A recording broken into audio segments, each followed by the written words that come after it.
America's North Woods border region.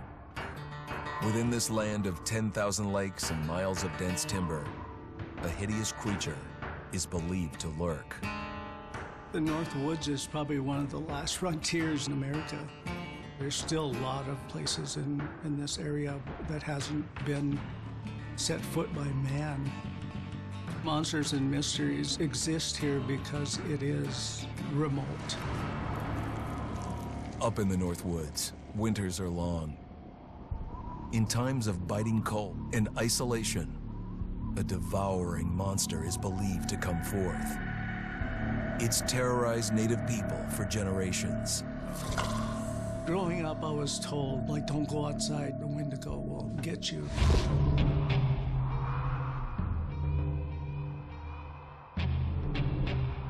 Among the traditions of the northern Algonquin tribes is the Wendigo, a monster that can seize hold of a person to carry out its hunger for human flesh.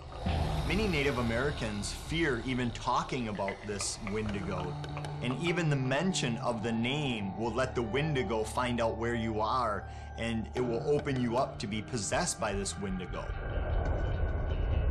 The most famous case of a Wendigo possession took place in 1879 in the deep woods outside of Edmonton, Alberta. Swift Runner, a Cree Indian, was a trapper and a guide. He had left town the previous autumn with his wife, 6 children, and his mother. But when Swift Runner returned in spring, he was alone. Swift Runner came into a nearby village telling this heartbreaking tale. I had to watch them starve to death. Of his family being killed by starvation, and that he was the only survivor. My whole family gone. It wasn't hard to understand a family falling victim to a brutal winter. To even not. Yet something was suspicious about Swift Runner.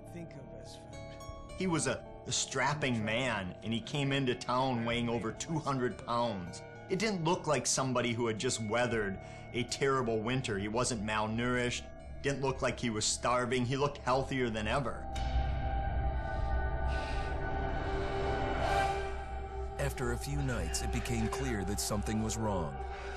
He started having night terrors, screaming in his sleep. I am the Wendigo! Villagers alerted the police. Swift Runner actually guided them back to his winter cabin. When they got there, that's when they saw the true horror.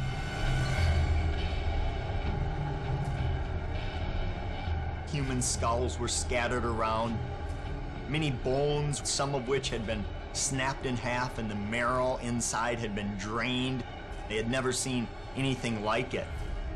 Swift Runner had killed his entire family, shooting them, hitting them with an axe, strangling, and then eating most of their bodies.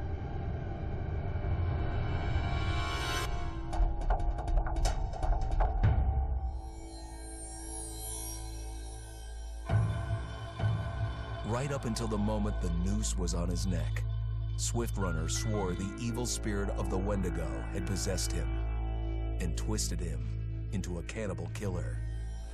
When he was on the gallows, Swift Runner himself said, "I am no longer a man.